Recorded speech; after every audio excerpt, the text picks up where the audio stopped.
षड्व शोधन की विधि। उपमन्यु कहते हैं, यदुनंदन, तदंतर गुरु की आज्ञा ले शिष्य स्नान आदि संपूर्ण कर्म को समाप्त करके शिव का चिंतन करता हुआ हाथ जोड़ शिव मंडल के समीप जाए।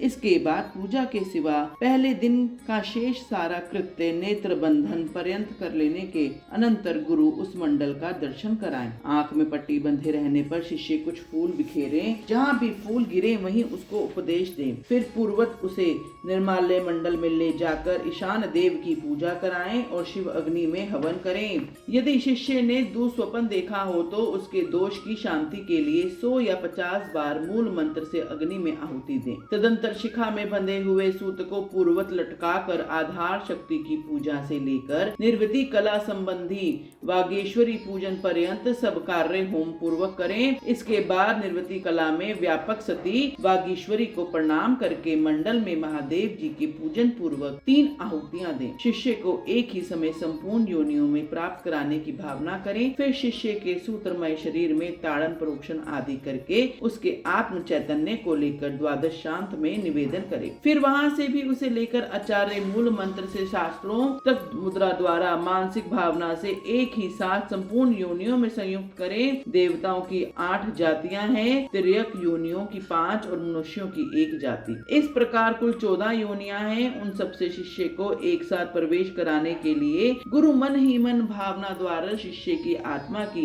यथोचित रीति से वागेश्वरी के गर्भ में निविष्ट करें। वागेश्वरी में गर्भ की सिद्धि के लिए महादेव जी का पूजन प्रणाम और उनके निमित्त हवन करके यह चिंतन करें कि यथावत रूप से वह गर्भ सिद्ध हो गया। सिद्ध हुए गर्भ की उत्पत्ति, कर्मानुवृत्ति, सरलता, भोग प्राप्ति और पराप्रीति का चिंतन करें। तत्पश्चात उस जीव के उद्धार तथा जाति, आयु एवं भोग के संस्कारों की सिद्धि के लिए 3 आहुतियों का हवन करके शेष गुरु महादेव जी से प्रार्थना करें। भोक्तृत्व विषयक आसक्ति रूप मल के निवारण पूर्वक शिष्य के शरीर का शोधन करके उसके त्रिविध पाश का उच्छेद कर डालें। कपट या माया से बंधे हुए शिष्य के पाश का अंतिम भेदन करके उसके चैतन्य को केवल स्वच्छ माने। फिर अग्नि में पूर्ण आहुति देकर ब्रह्मा का पूजन करें। ब्रह्मा के लिए 3 आहुति लेकर उन्हें शिव की आज्ञा सुनाएं। पितामह, यह जीव शिव के परम पद को जानने वाला है, तुम्हें इसमें विघ्न नहीं डालना चाहिए। यह भगवान शिव की गुरुतर आज्ञा है। ब्रह्मा जी को शिव का यह आदेश सुनाकर उनकी विधिवत पूजा और विसर्जन करके महादेव जी की अर्चना करें।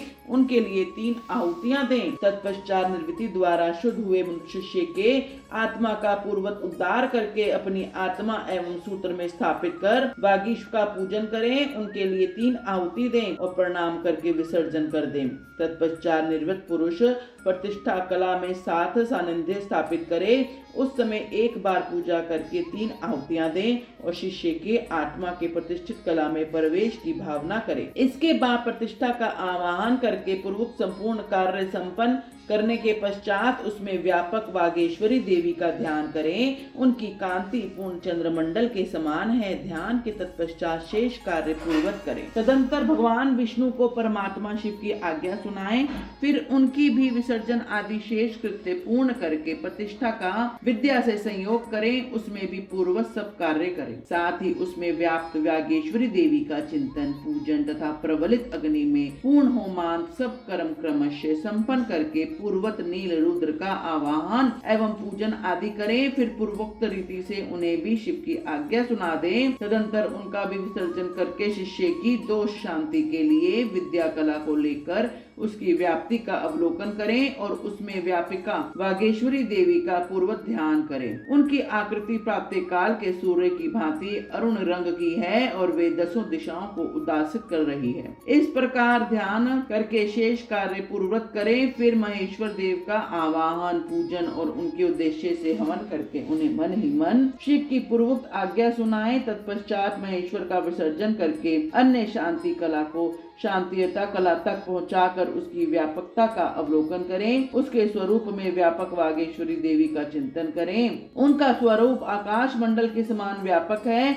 इस प्रकार ध्यान करके पूर्णाहुति होम पर्यंत सारा कार्य पूर्वत करें। शेष कार्य की पूर्ति करके सदाशिव की विधिवत पूजा करें। उन्हें भी अमित पराक्रमी शंभु की आज्ञा सुना दे। फिर वहां भी पूर्वत शिष्य के मस्तक पर शिव की पूजा करके उन वागेश्वरी देवी को प्रणाम करें और उनका विसर्जन कर दें। तदंतर शिव मंत्र से पूर्व शिष्य के मस्तक का प्रोक्षण करके यह चिंतन करें कि शांतिता कला का शिव मंत्रों में विलय हो गया है। 6 अधवाओं से परे जो शिव की सर्वव्यापनी व्यापरा शक्ति है वह करोड़ों सूर्य के समान तेजस्विनी है, ऐसा उसके स्वरूप का ध्यान करें। फिर उस शक्ति के आगे शुद्ध स्फटिक के समान निर्मल हुए शिष्य को ले आकर बिठा दें और आचार्य कैंची को धोकर शिव शास्त्रों में बताई हुई पद्धति के अनुसार सूत्र सहित उसकी शिखा का छेदन करें। उस शिखा को पहले गोबर में रखकर फिर ओम नमः शिवाय वोष्ट का उच्चारण करके उसका शिवाग्नि में हवन कर दें। फिर कैंची धोकर रख दें और शिष्य की चेतना को उसके शरीर में लौटा दें। इसके बाद जब शिष्य स्नान आचमन और स्वस्ति वाचन कर ले तब उस मंडल के निकट ले जाएं और शिव को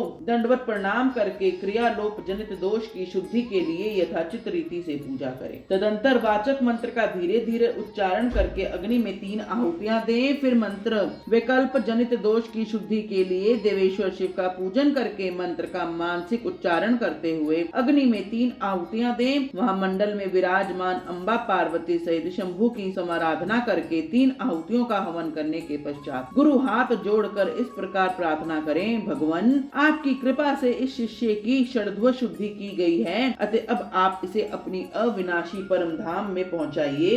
इस तरह भगवान से प्रार्थना कर नाड़ी संधान पूर्वक पूर्वा आहुति होम पर्यंत कर्म का संपादन करके भूत शुद्धि करें। अस्थिर तत्व, शीत तत्व, उष्ण तत्व तथा व्यापक एवं एकता रूप आकाश तत्व का भूत शुद्धि कर्म में चिंतन करें। यह चिंतन उन भूतों की शुद्धि के उद्देश्य से ही करना चाहिए। भूतों की ग्रंथियों का छेदन करके उनके अधिपतियों का या अधिष्ठाओं देवताओं का सहित लेकर उनके त्याग पूर्वक स्थिति योग के द्वारा उन्हें परम शिव में नियोजित करें। इस प्रकार शिष्य की शरीर का शोधन करके भावना द्वारा उसे दग्ध करें। फिर उसकी राख को भावना द्वारा ही अमृतवाणी कणों से आप्लवित करें। तदंतर उसमें आत्मा की स्थापना करके विशुद्ध अध्वमय शरीर का निर्माण करें। उसमें पहले संपूर्ण अध्वों में व्यापक शुद्ध शांतियता कला का शिष्य के मस्तक पर न्यास करें। फिर शांति कला का मुख में विद्या कला का गले से लेकर नाभि पर्यंत भाग में प्रतिष्ठा कला का उससे नीचे के अंगों में चिंतन करें। तदंतर उसके बीजों सहित सूत्र मंत्र का न्यास करके संपूर्ण अंगों सहित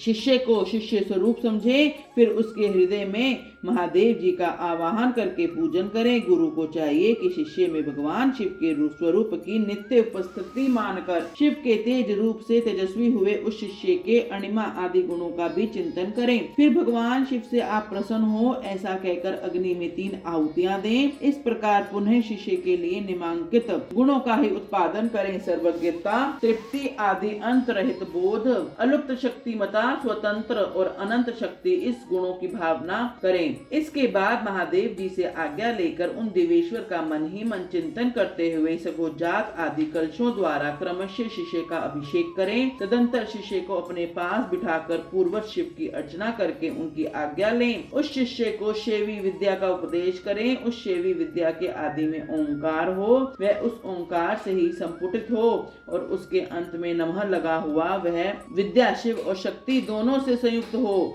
यथा ओम ओम नमः शिवाय ओम नमः, इस तरह विद्या का ही उपदेश करें।